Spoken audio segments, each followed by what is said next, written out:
My name is Lena. I am 34 years old, and I live in a small American town where everyone knows everyone else's business. My 7-year-old daughter stood in the doorway. It was the day after Christmas. The snow was still falling outside, but inside my house everything went cold. She had a heavy black trash bag slung over her small shoulder. She looked so small, so broken. She didn't say hello. She just looked at me with eyes that seemed too old for her face. Then she dropped the bag. She slowly lifted her shirt. "Grandma said I'm too fat for pretty dresses," she whispered. I stopped breathing. There were purple bruises on her ribs. There were red stripes that looked like they came from a belt. There were distinct handprints on her soft skin. I didn't scream. I didn't cry. I didn't ask her a single question right then. My mind went completely quiet. It was a scary kind of quiet. I walked over to her, knelt down, and kissed her forehead gently. I told her to go to her room and play with her toys. Then, I stood up and walked to the kitchen counter. I picked up my car keys. I wasn't just a mother anymore. I was a soldier. And I was going to war. But before I tell you how everything flipped, like and subscribe, drop a comment. Where are you watching from? My name is Lena. I am 34 years old. I sat in my car in the driveway for a moment before starting the engine. My hands were shaking. Not from fear, from rage. I looked at the house I had shared with my husband, David, for 8 years. It was a nice house, a quiet house. But inside, my daughter was hurting, and I had let it happen. I closed my eyes and let the memories flood back. I needed to remember. I needed to see the pattern I had ignored for so long. It didn't start with bruises. It started with words. It started with smiles that didn't reach the eyes. When I first met David's mother, Barbara, I thought she was perfect. She had a spotless house. She baked fresh bread. She dressed in ironed clothes even on Tuesdays. She looked at me up and down and smiled. "You're a bit sturdy, aren't you, Lena?" she had said. I laughed it off. I thought she was just being old-fashioned. I didn't know sturdy was her polite word for fat. I didn't know that in Barbara's world, appearance was the only religion that mattered. Then I married David. David was quiet. He was used to her. He told me, "That's just how mom is. She doesn't mean anything by it." I believed him. That was my first mistake. When I got pregnant with Mia, Barbara didn't knit booties or buy blankets. She bought me a book on post-pregnancy weight loss. She gave it to me at my baby shower, in front of everyone. "We want you to bounce back, dear," she said, "for David." The room went quiet, but nobody said anything. I just smiled and put the book on the table. I wanted to be a good daughter-in-law. I wanted peace. Then Mia was born. She was perfect. She was round and soft and happy. But Barbara didn't see a baby. She saw a project. I remember when Mia was 3, we were at Barbara's house for Sunday dinner. Mia reached for a second dinner roll. Barbara moved the basket away, just a few inches, just out of Mia's reach. "She's had enough, Lena," Barbara said to me. "We don't want her to get heavy. Habits start young." "She's 3, Barbara," I said. "She's growing." "She's heavy," Barbara corrected. "She needs discipline." David kept eating his roast beef. He didn't look up. That was the pattern for 7 years. "That dress is too tight on her. Maybe she should skip dessert." "Are you sure she needs that juice?" "Water is better for her complexion." It was constant. It was like a slow drip of water on a stone. After a while, you stop noticing the drip. You just get used to the wetness. I got used to the criticism. I started to make excuses. "She just wants Mia to be healthy," I told myself.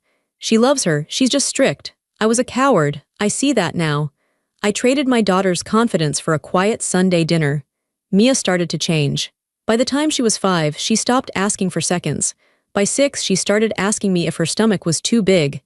"Am I fat, Mommy?" she asked me once in the bath. "No, baby," I told her. "You are perfect. You are strong." "Grandma says strong girls don't wiggle when they walk," she said. My heart broke then. But I still didn't stop the visits. I still let them happen. Then came this Christmas. David and I had to work. It was a busy season for both of us. Barbara offered to take Mia for the week. "I'll take her to the city," Barbara said. "We'll see the lights. We'll buy her a nice Christmas dress. It will be our special time." I hesitated. I remember standing in the kitchen, holding the phone. I felt a knot in my stomach, a warning. "It will be good for them to bond," David said. "Mom really wants to spoil her." So I packed Mia's bag. I packed her favorite jeans. I packed her sketchbook. I hugged her tight. "Be good for Grandma," I said. "I will, Mommy," Mia said. She looked nervous. I sent my lamb into the wolf's den. Now, 7 years of concern had turned into bruises. 7 years of discipline had turned into a belt. The mask had finally fallen off. Barbara wasn't strict. She was cruel, and she had hurt my child because she thought I was too weak to do anything about it. She thought I was just sturdy Lena, the quiet wife, the pushover. I opened my eyes. I looked at my hands on the steering wheel. They weren't shaking anymore. I started the car. I wasn't going to call David. I wasn't going to call the police. Not yet. First, I had to see her. I had to look her in the eye. The drive to Barbara's house took 40 minutes. It was a gray highway, surrounded by dead winter trees. I drove the speed limit exactly. I didn't rush. I needed to be calm. I needed to be ice. I turned off the radio. I didn't want noise. I replayed the image of Mia's back in my mind. The purple marks, the handprint on her arm. Someone had grabbed her hard enough to leave a mark.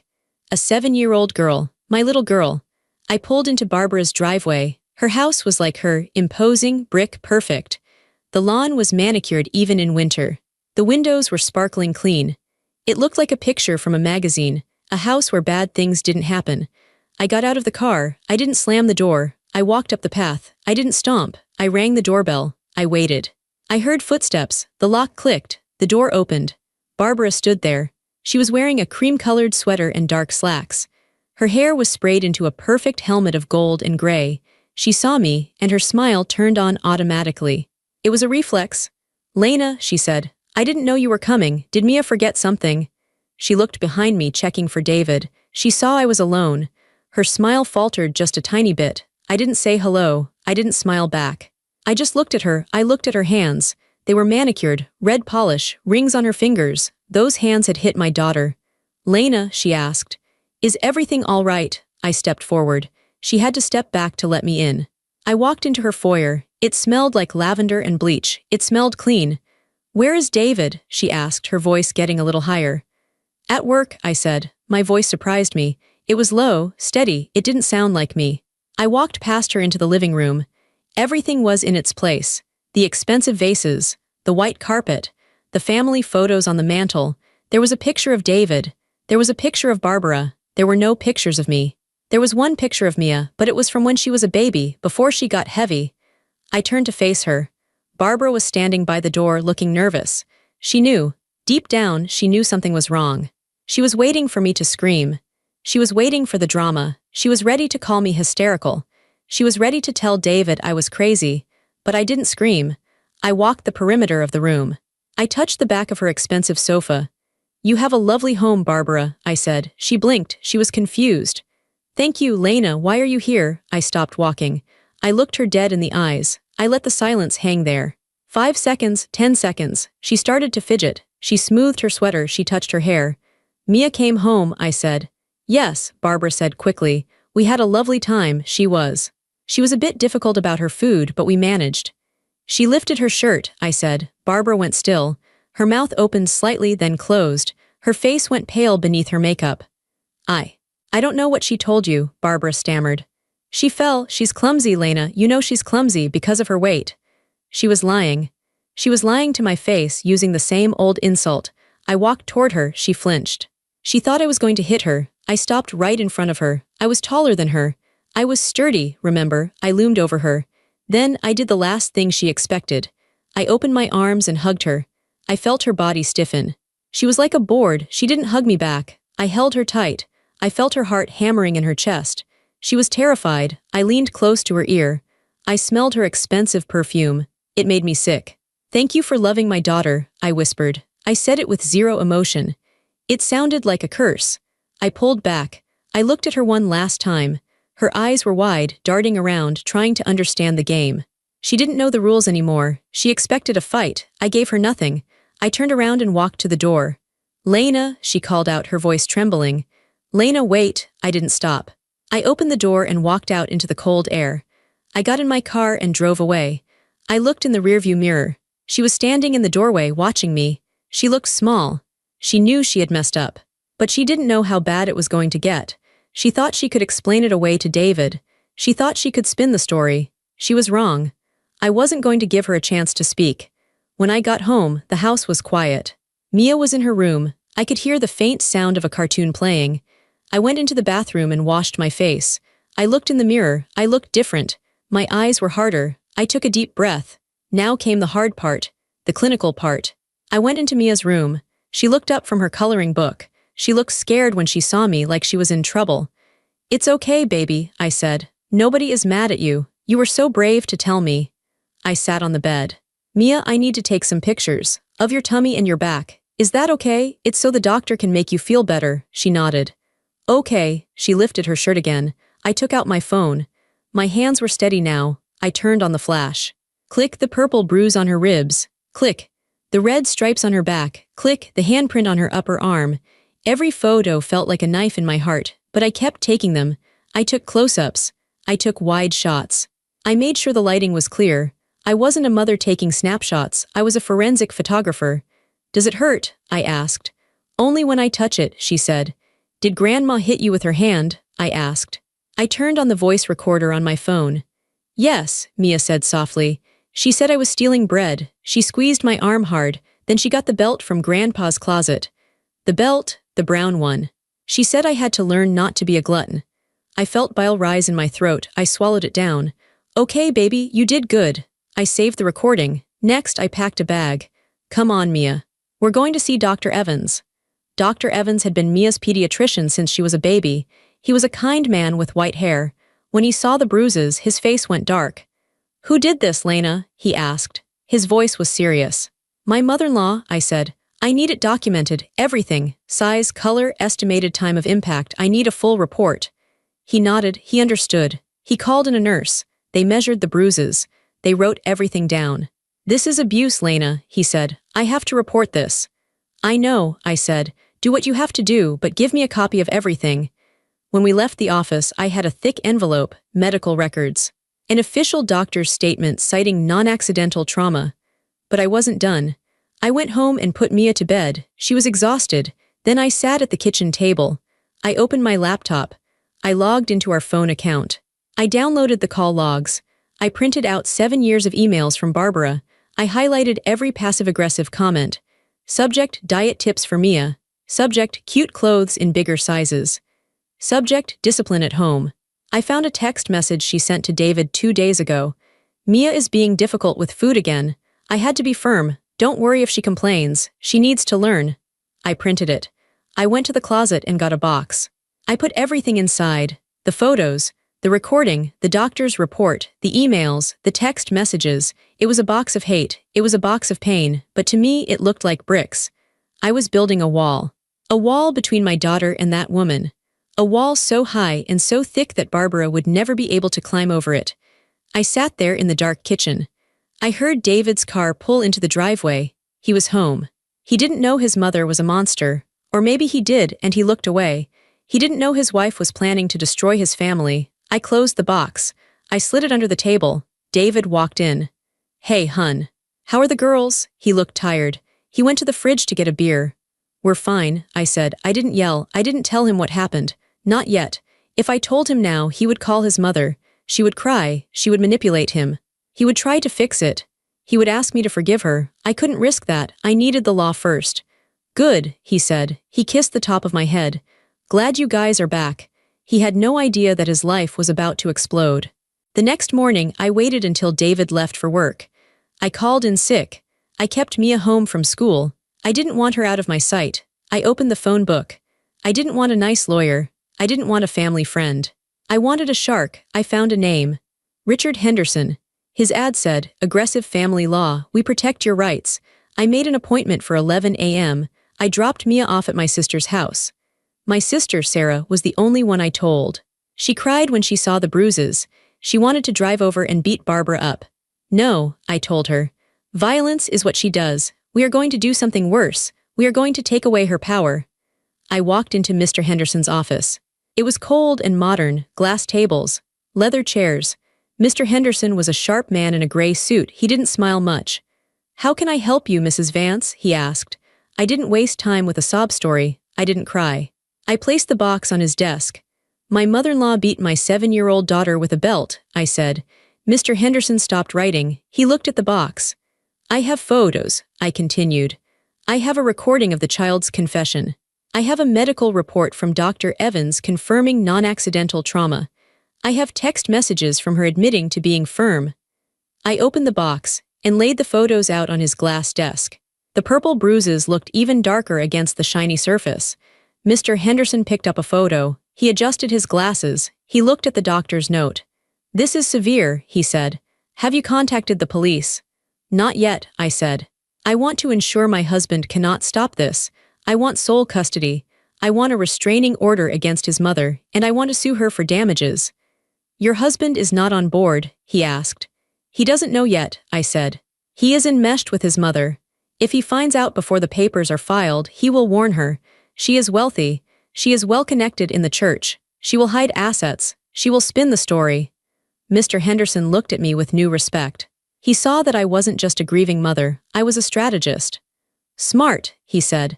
"If we file for an emergency protective order today, we can have her served by tonight. It will freeze her out immediately. Your husband won't be able to let her near the child legally."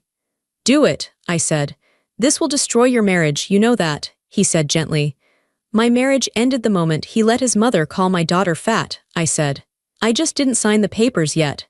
We spent 2 hours going over the details. I signed document after document, affidavits, restraining orders, custody petitions. It felt like signing a war treaty. "We will serve her," Mr. Henderson said, "and we will send a copy to the district attorney regarding criminal charges." "Good," I said. "And Lena," he asked as I stood to leave, "you are doing the right thing. Most people wait too long." "I waited 7 years," I said. "I waited too long." I left his office. The sun was shining outside, but I felt cold. I felt focused. I drove to my sister's house to pick up Mia. She was eating ice cream. She was laughing. I watched her for a minute through the window. She was safe. I had built the wall. Now I just had to wait for the bomb to drop. That night David came home early. He was whistling. "Mom called," he said. "She sounded weird. She asked if you were okay. She said you acted strange yesterday." I was cutting carrots at the counter. "Chop, chop, chop, did she?" I asked. "Yeah, she wants us to come for New Year's Eve. Just to smooth things over." I put the knife down. I looked at my husband. He was a weak man, a man who wanted everyone to be happy, even if it meant his daughter suffered. "We won't be going to New Year's," I said. "Come on, Lena. Don't be like that. She's getting old. She just wants to see Mia." "Mia is not going back there, David," I said. "You're being dramatic," he said. He rolled his eyes. "It's just one dinner." I didn't fight him. I didn't show him the photos. Not yet. "We'll see," I said. I knew that in about 3 hours, a process server was going to knock on Barbara's heavy oak door. He was going to hand her a stack of papers. And at the same time, a courier was going to drop off a copy for David. I checked the clock on the microwave. 6:30 p.m. The countdown had begun. I went back to chopping carrots. Chop, chop, chop. The silence in the kitchen was heavy. It was the calm before the storm. And I was the one who summoned the thunder. The morning of the first Sunday of the new year was cold. It was the kind of cold that hurts your face when you step outside. The sky was a flat, angry gray. It looked like it wanted to snow again, but the air was too dry. Inside my house, my safe house, where I was staying with my sister, it was warm. But inside my chest, I felt a block of ice. I woke up at 5 a.m. I couldn't sleep. I lay in the guest bed, staring at the ceiling. I listened to the sound of the heating vents turning on and off. I thought about what I was about to do. Most people think that standing up for yourself feels good. They think it feels like a superhero movie. It doesn't. It feels like you are about to throw up. It feels like you are standing on the edge of a cliff and you have to jump, but you don't know if the parachute will open. I got out of bed and walked to the room where Mia was sleeping. She was curled up in a ball under a pink blanket. Her breathing was soft and steady. I watched her for a long time. I needed to see her. I needed to remember why I was doing this. I looked at the curve of her cheek. I thought about the bruises hidden under her pajamas. The bruises that were fading now, turning from purple to a sickly yellow-green. But they were still there. And the memory of them would be there forever. I went to the bathroom and showered. I scrubbed my skin hard. I wanted to be clean. I washed my hair. I brushed my teeth until my gums hurt. I was preparing myself. It felt like I was putting on armor. I didn't put on a dress. Barbara always wanted me to wear dresses to church. "Pastels, Lena," she would say. "Wear something soft. It makes you look friendlier." Today, I didn't want to look friendly. I wore black trousers. I wore a gray turtleneck sweater. I wore heavy boots. I pulled my hair back into a tight ponytail. I looked in the mirror. I looked tired. There were dark circles under my eyes, but I also looked hard. I looked like a stone. I left Mia with my sister, Sarah. Sarah was drinking coffee in the kitchen. She looked worried. "You don't have to do this, Lena," she said. "The lawyers are handling it. You don't have to go there." "The lawyers handle the law," I said. I poured myself a cup of black coffee. My hand was steady. "Barbara doesn't care about the law. She thinks she is above the law. She cares about the church. That is her house. That is where she keeps her power. I have to take it from her there." Sarah nodded. She didn't argue. She knew I was right. I drove to the church alone. The drive took 20 minutes. Every mile felt long. I passed the park where Barbara used to take Mia and criticize her for not running fast enough. I passed the ice cream shop where Barbara would buy a cone for herself, but tell Mia that fruit is nature's candy. The memories were everywhere in this town. It was a small town. Barbara was a big fish in this small pond. She knew everyone. She was the matriarch, and I was just the girl who was lucky to marry her son. That's what people thought. Lena got lucky. Lena should be grateful. I pulled into the church parking lot. It was packed. It was the New Beginnings service. Everyone came to this one. It was a tradition. I saw the cars. The Lexuses, the BMWs, the clean SUVs. It was a wealthy congregation. Appearance mattered here. If your car was dirty, people noticed. If your children were loud, people noticed. I drove my old sedan. I parked in the back, far away from the front entrance. I sat in the car for 10 minutes. I watched the people walking in. Families holding hands, husbands and wives smiling. I saw Barbara's car. It was parked in the front row, in a spot reserved for church elders. It was a silver Lexus, shining even under the gray sky. It looked aggressive. It looked like it owned the pavement. I took a deep breath. I grabbed my bag. Inside was my laptop. It felt heavy. It felt like a weapon. I walked up the stone steps of the church. The First Baptist Church was a beautiful building. It had tall white columns and huge oak doors. It looked like a fortress. An usher named Mr. Henderson, no relation to my lawyer, was standing at the door. He was a nice old man. He usually gave me a bulletin and a mint. "Good morning, Lena," he said. He smiled, then he looked behind me. "Where is David and little Mia?" He didn't know. Nobody knew yet. "They aren't coming today," I said. My voice sounded strange to my own ears. It was too calm. "Oh," he said. "Well, Happy New Year, new beginnings, right?" "Right," I said. I walked into the sanctuary. The smell hit me first. It smelled of old paper, floor wax, and expensive perfume. It was the smell of Sunday morning.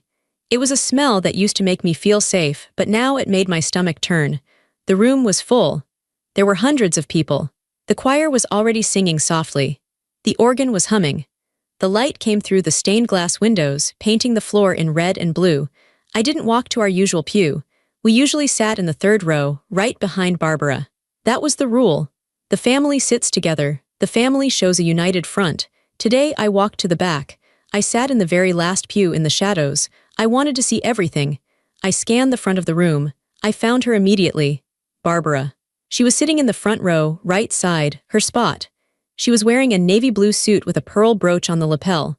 Her hair was done perfectly, stiff, blonde, high. She was sitting with her back straight, her chin up. She looked like a queen on her throne. Next to her, the seat was empty. That was David's seat. She looked lonely, but she also looked defiant. She knew David wasn't coming. She knew I had left. She knew the police had been called. But she was here anyway. She was betting that I would stay home and cry. She was betting that I would hide my shame. She thought she had won. She thought she could just wait for the storm to blow over. She thought she could tell people, "Oh, Lena is having a breakdown," and everyone would believe her. I watched the back of her head. I hated her. It wasn't a hot, fiery hate anymore. It was a cold, absolute hate. It was the kind of hate that makes you very, very focused. The service started. Reverend Miller walked up to the pulpit. He was a good man, I think, but he was weak. He liked Barbara's donations. He liked that she organized the bake sales. He didn't want to see the darkness in her. "Welcome," he said. "Today is a day of truth, a day of new starts." I almost laughed out loud. Truth. We stood up to sing, Amazing Grace. I watched Barbara sing. I saw her mouth moving. She knew every word. She sang loudly. She raised one hand in the air like she was feeling the Spirit. How sweet the sound. How could she? How could she stand there and sing about grace when she had beaten a child less than 2 weeks ago? How could she praise God with the same hands that left bruises on my daughter's ribs? It was a performance. It was all a show. Her whole life was a show. The clean house, the polite smiles, the charity work, it was all a mask to hide the cruelty underneath. I sat down when the song ended. My heart was starting to beat faster now. Thump, thump, thump. The sermon seemed to go on forever. I didn't hear a word of it. I was rehearsing in my head. I was checking the laptop in my bag. Was the battery charged? Yes. Was the file ready? Yes. Finally, the Reverend closed his Bible. Now, he said, as is our tradition on the first Sunday of the year, we will open the floor for testimonies. If anyone has a word from the Lord, or a story of gratitude, please come forward. This was it. Usually, the same three people stood up. Old Mrs. Gable talked about her cats. Mr. Turner talked about his health, and Barbara always stood up to talk about the success of her committee. She loved the microphone. I waited. Mr. Turner stood up. He talked for 5 minutes about his hip surgery. Everyone nodded politely. Then, silence. The Reverend looked around. Anyone else? I saw Barbara shift in her seat. She was preparing to stand. She was smoothing her skirt. She was going to go up there and talk about how hard her year had been. She was going to spin the narrative. No, I stood up. My legs felt heavy like lead, but I stood. I have a testimony, I said. I didn't shout, but my voice carried. The acoustics in the church were good. Heads turned. It started in the back rows and moved forward like a wave. People twisted in their seats. They saw me. Lena, the quiet daughter-in-law. The one who usually sat in the third row and never said a word. I saw the whispers start. I saw the confusion. Barbara froze. I saw her shoulders stiffen. She didn't turn around. She knew. She recognized my voice. Come forward, Lena, the Reverend said. He looked surprised but welcoming. I stepped out of the pew. I walked into the center aisle. It was a long walk. The aisle was red carpet. It felt like walking to the gallows, or maybe walking to a coronation. I focused on the pulpit. I didn't look at the faces of the people I passed. I could feel their eyes on me. I could feel their judgment. Why is she wearing those boots? Why does she look so angry? Where is David? I kept walking. I passed the third row. I passed the second row. I reached the front row. I stopped for just a second. I looked down at Barbara. She was staring straight ahead at the cross on the wall. Her face was pale. A muscle in her jaw was jumping. She was terrified. She was praying that I would just say something nice and sit down. She was praying that I was still the weak, sturdy girl she could control. I walked up the 3 wooden steps to the stage. I stood behind the pulpit. It was large and wooden. I felt small behind it. But then I gripped the sides of it with my hands. The wood felt cool and solid. I looked out at the congregation. 300 faces, neighbors, friends, strangers. They were all waiting. I took the laptop out of my bag. I placed it on the pulpit. The Reverend looked at the laptop. He looked confused. Lena, he whispered. It's okay, Reverend, I said. I just have some pictures to share about my family. He nodded and stepped back. He thought I was going to show holiday photos. He thought I was going to show pictures of Mia opening presents. I found the HDMI cable. It was sitting right there, used for the song lyrics. I plugged it in. The huge white screen behind me flickered. It turned blue. I took a breath. I looked at Barbara one last time. She had turned her head slightly. She was looking at me out of the corner of her eye. Her eyes were pleading. Don't, she seemed to say. Please don't. I didn't blink. We talk a lot about truth in this church, I said into the microphone. My voice was steady. It was the voice of a mother. And we talk a lot about protecting the innocent. I paused. I want to show you what truth looks like. And then I pressed the button. The first image appeared on the screen. It was enormous. It was 10 feet high and 12 feet wide. It was the photo of Mia's back. Because the screen was so big, you could see every detail. You could see the texture of her skin. You could see the tiny hairs on her neck. And you could see, with terrifying clarity, the red, raised welts that crisscrossed her small back. The stripes were angry. They were swollen. The skin around them was purple and yellow. It looked like a roadmap of pain. The sound in the room was instant. It wasn't a scream. It was a suck of air. 300 people gasped at the exact same time. It sounded like a sudden wind rushing through the sanctuary. Whoosh. Then silence. A heavy, suffocating silence. Oh my God, a man in the second row whispered. It was loud enough to hear. I didn't look at the screen. I looked at the people. I saw their faces change. I saw confusion turn to horror. I saw hands fly up to cover mouths. I saw eyes go wide. This is my daughter, I said into the microphone. My voice was cold. I wasn't crying. I was past crying. She is 7 years old. I hit the arrow key on my laptop. The next image appeared. It was the close-up of her arm. The handprint. It was undeniable. You could see the thumb. You could see the 4 fingers. It was a bruise left by a hand that had squeezed with enough force to burst blood vessels. It was a grab, a violent, controlling grab. "This is a handprint," I said. "It belongs to an adult woman." I looked down at the front row. Barbara was trying to stand up. Her legs were shaking so bad she couldn't get her balance. She grabbed the back of the pew in front of her. Her face was gray. She looked like she was having a heart attack. "Reverend," she screeched. Her voice cracked. It was high and thin. "Stop this, stop her, she's lying." The Reverend was staring at the screen. His mouth was open. He looked from the giant image of the bruised arm to Barbara's perfectly manicured hands gripping the pew. He connected the dots. "It's fake," Barbara yelled. She turned to the crowd. She held out her hands. "She painted those on. She's crazy, she's trying to hurt me." Nobody moved. Nobody looked at her with sympathy. They were too shocked. I hit the key again. The next image was a screenshot of the text message Barbara had sent to David. Date: December 27th. From Mom, message. She was being difficult about the food again. I had to be firm. She needs to learn discipline before she gets any bigger. Don't coddle her. The words were 10 feet tall. I had to be firm. Discipline, I said to the room. That is what she calls it. She calls beating a 7-year-old girl with a leather belt discipline. I pointed a finger at Barbara. Grandma said she was too fat, I said. Grandma said she didn't deserve a second dinner roll. So Grandma took a belt from the closet and taught her a lesson. Barbara was standing now. She looked wild. Her hair had come loose from its spray. She looked around the room, searching for an ally. She looked for her friends. She looked for the people she had baked cookies for. "Martha," she cried out to the woman sitting 2 seats away. "Martha, tell them. Tell them I'm a good woman." Martha was an older woman. She had been Barbara's friend for 20 years. They sat together every Sunday. Martha stood up slowly. She looked at the screen. She looked at the bruises on the little girl she had known since birth. Then she looked at Barbara. Martha's face crumbled.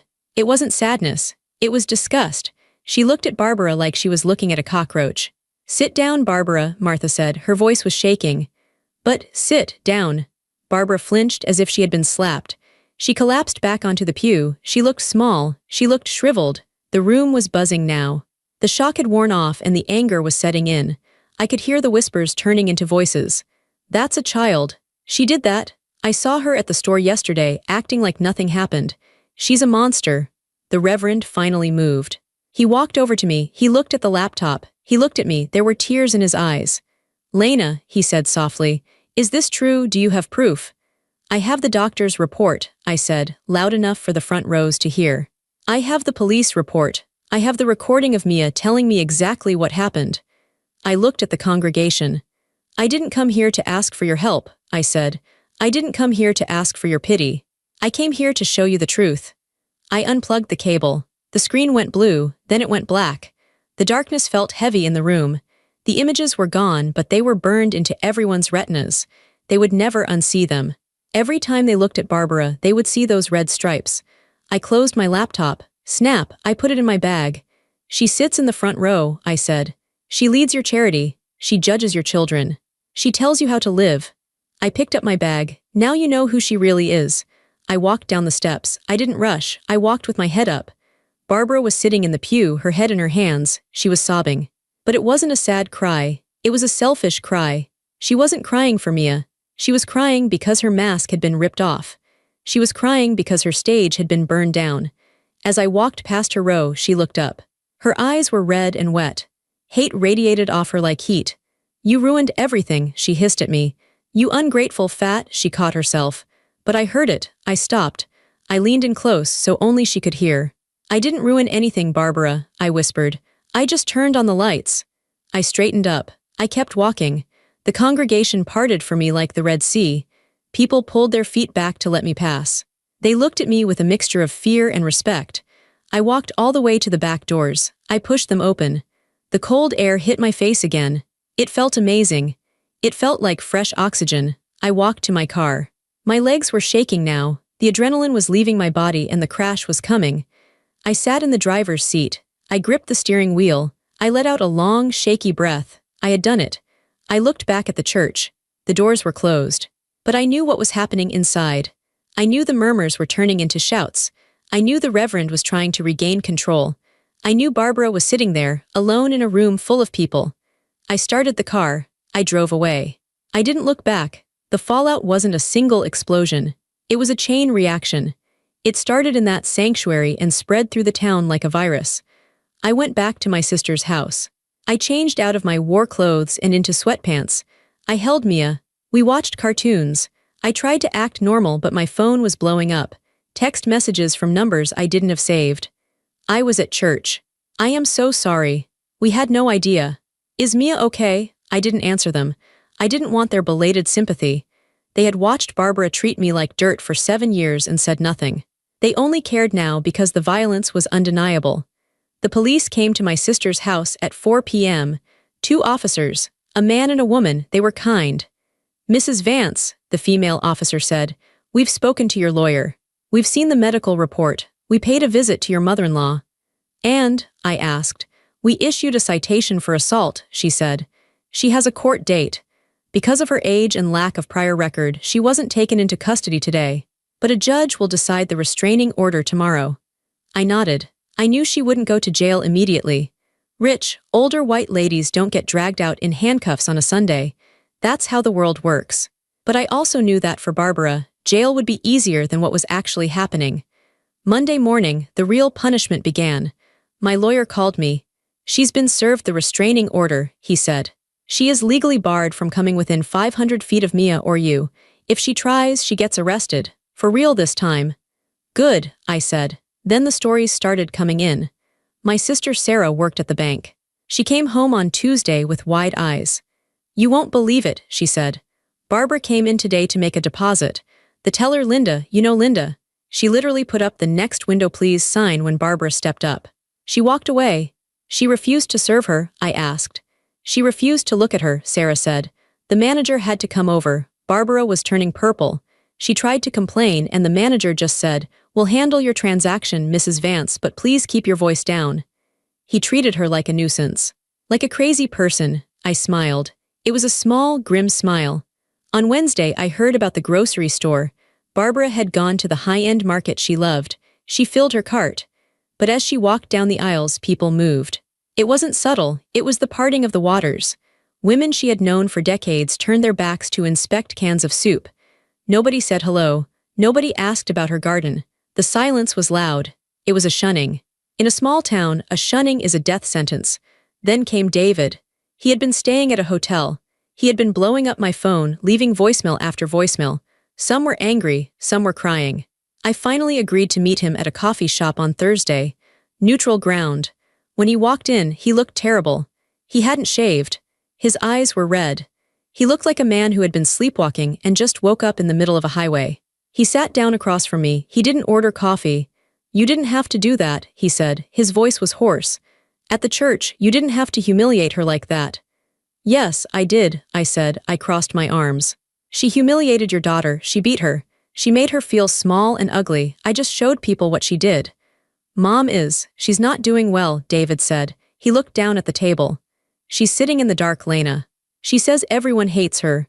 The garden club kicked her out. The charity board asked for her resignation. She has nothing." "She has her house," I said. "She has her money. She has her health. She has more than Mia had when she was crying in that guest room." David rubbed his face. "I didn't know," he whispered. "I swear, Lena, I didn't know she was hitting her." "You knew she was mean," I said. "You knew she starved her. You knew she bullied her. You let it happen because it was easier than fighting your mother." He didn't argue. He knew it was true. "I filed for divorce, David," I said. He looked up, tears in his eyes. "Lena, please, we can fix this. We can move, we can go to counseling." "No," I said. "You chose your side. For 7 years you chose her. You don't get to choose me now just because everyone hates her." I stood up. "You can see Mia on weekends," I said. "Supervised, but my job is to protect her. And that means protecting her from your family. And that includes you until you grow a spine." I walked out of the coffee shop. I felt a strange lightness in my chest. I had lost my husband. I had lost my family. I was a single mother with a battered car and a rented room, but I felt powerful. Barbara was in her mansion, surrounded by expensive furniture, completely alone. Her phone wasn't ringing. Her mailbox was empty except for the hate mail. Her reputation, which she valued more than her own soul, was ash. She wasn't arrested. She was erased. She was a ghost haunting her own life. And I was the one who had exorcised her. 3 weeks later, the legal dust began to settle. The divorce was moving forward. David didn't fight me. He was too broken to fight. He gave me full custody. He agreed to the restraining order against his mother. He was trying to salvage some relationship with Mia, but he knew he was on thin ice. Then I got the call. It was Mr. Henderson, my lawyer. Barbara's legal team reached out, he said. They want to offer a plea deal on the assault charge. She pleads no contest. She gets probation, mandatory therapy, and a permanent restraining order. No jail time. I expected that, I said. There's one more thing, he said. She wants to meet. She wants to deliver a personal apology. Her lawyer thinks it will help with the judge's sentencing if she shows remorse. She doesn't have remorse, I said. I know, Mr. Henderson said. You don't have to go. We can decline. I thought about it. I looked out the window at the snow melting on the lawn. I didn't have to go. I could just sign the papers and never see her face again. That would be the safe choice. But I realized I wasn't afraid of her anymore, and I wanted her to know that. I wanted to look her in the eye one last time, not as a victim, but as the victor. I'll go, I said. We met at her lawyer's office downtown.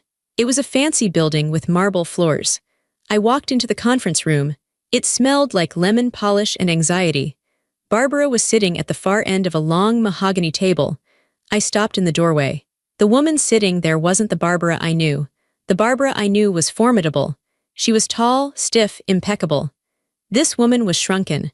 She was wearing a gray cardigan that looked too big for her shoulders. Her hair, usually dyed a vibrant gold, was showing roots of steel gray. It looked dull. Her face was gaunt. Without makeup, her skin looked like crumpled paper. She looked 80 years old. She looked frail. When I walked in, she flinched. Physically jumped in her chair. She looked at me with eyes that were wide and wet. Fear, pure fear. I sat down opposite her. The table was 10 feet long, but it felt like inches. Mr. Henderson sat next to me. Her lawyer, a tired-looking man, sat next to her. Mrs. Vance, her lawyer said gently, Barbara has something she would like to say. Barbara cleared her throat. Her hands were on the table, clasping and unclasping. They were shaking violently. Lena, she whispered. Her voice was cracked. I stared at her. I kept my face blank. I was a mirror reflecting her own shame back at her. She took a shaky breath. Tears spilled out of her eyes. I am so sorry. I didn't say anything. I didn't mean to hurt her, she sobbed. I swear I wanted her to be perfect, like David was. I wanted her to fit in. I was worried about her future. I didn't mean to leave marks. I love her. She looked up at me, waiting for me to soften, waiting for me to say, it's okay, I understand. She was using her old manipulation. The I was only trying to help defense. It was an accident, she whispered. I just lost my temper. I'm an old woman. I made a mistake. I leaned forward. I put my elbows on the table. Stop, I said. The word hung in the air like a gunshot. Don't lie to me, Barbara, I said. My voice was low and steady. You didn't lose your temper, she blinked, confused. Losing your temper is shouting, I said. Losing your temper is slamming a door. I locked eyes with her. You walked to the closet, I said. You opened the door, you chose a belt, a leather belt. You walked back to the living room, you told a 7-year-old girl to lift her shirt. Barbara looked down at the table. She was trembling. That takes time, I said. That takes planning. You had a minute to stop. You had 2 minutes to stop. You didn't. You struck her. Then you looked at the mark and you struck her again. She stammered. You didn't do it to teach her, I said. You didn't do it because you loved her. I paused. I wanted this to sink in. You did it because you hated her, I said. You hated that she wasn't you. You hated that she was happy. You hated that she ate with joy. You wanted to stomp that joy out of her. Barbara put her face in her hands and wailed. It was a pathetic sound. You meant to break her, I said. You wanted to make her small. You wanted to make her scared. So she would be easy to control, just like you broke David. She looked up, her face wet and blotchy. But you failed, I said. I smiled. It wasn't a nice smile. It was the smile of a wolf who has just killed the hunter.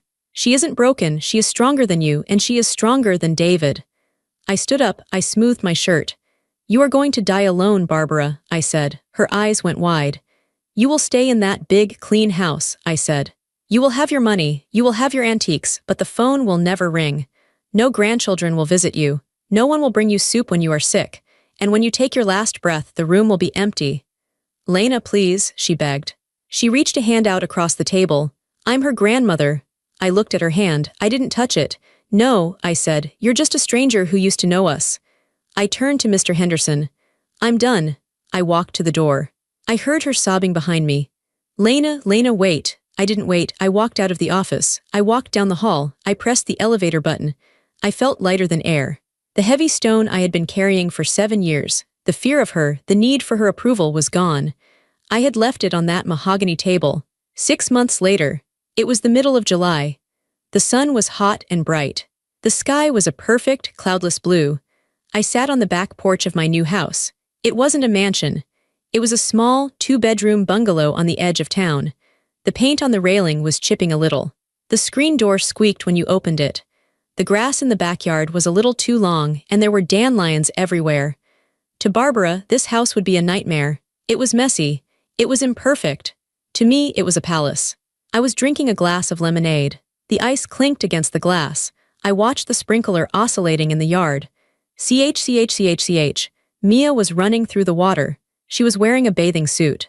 It was bright neon pink with ruffles. It was loud. It was tacky. It was wonderful. She was screaming with delight. Mommy, watch this. She ran and threw herself onto the wet grass, sliding on her stomach. She got up covered in mud. Her hair was plastered to her face. She laughed. It was a deep belly laugh. I watched her body. Her legs were sturdy. Her stomach was round and soft. Her arms were strong. There were no bruises. There were no marks, just sun-kissed skin and mud. A year ago, this scene would have been impossible. If Mia had gotten mud on her clothes at Barbara's house, there would have been a lecture. There would have been shame. Mia would have cried and asked if she was bad. Now, she stood up, wiped the mud from her eyes, and jumped back into the water. She was free. David was living in an apartment across town. We were officially divorced. He came to pick Mia up every other Saturday for a few hours. They went to the park. They went to the movies. He was trying. He was a sad man, hollowed out by his mother's influence, but he was trying to learn how to be a person. He had finally cut contact with Barbara, too. It took losing his wife and daughter to make him see the truth, but he finally saw it. Barbara was a ghost story we didn't tell anymore. I heard she rarely left her house. I heard she ordered her groceries online now because she couldn't handle the stairs. I heard her garden was overgrown because the landscaping company fired her as a client. I didn't care. Her fate was her own. I had my own garden to tend. I put my glass down and walked out into the yard. The grass felt cool and prickly under my bare feet. Mommy, Mia yelled, come in, it's freezing. Is it? I asked. Yes, come on. I looked at my clothes. I was wearing shorts and a t-shirt. I wasn't wearing a mother costume. I wasn't trying to be perfect. I ran right into the spray of the sprinkler. The water hit me cold, shocking, wonderful, I gasped.